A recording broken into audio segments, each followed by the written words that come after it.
Безнең башкалабыз көндән-көн матурая. Яңарак Совет мәйданында яңа фонтан асылды. Әйдәгез бергәләп күрәйек.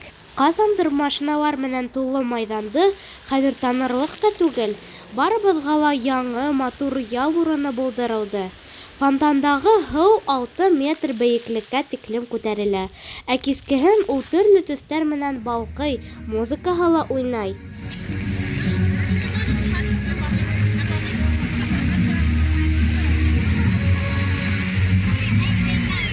Ә киләһе ел ошо мәйданда 112-нче Башкорт атлы дивизияһының легендар командиры, Рәсәй герое Миңлегали Шаймуратовка һәйкәл дә куярга планлаштыралар.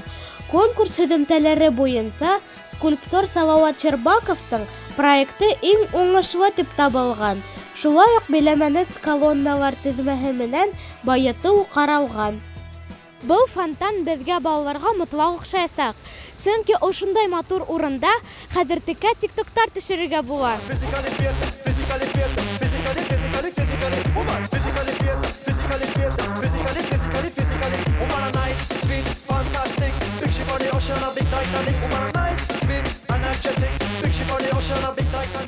Бына минең тиктогым.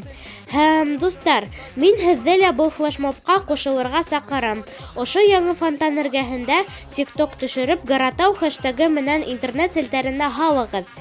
Иң шәп тикток төшөргән ҡыҙға йәки егеткә бүләк тә бирербеҙ. Башланыҡ! Дуҫтар, һыуыҡ көндәр башланыу менән фонтандар миҙгеле ябыла. Шуға күрә уларҙы ҡарарға тиҙерәк килегеҙ. Сынбулатова Фатима, Азат Петров, Тау-Тау хәбәр өсөн.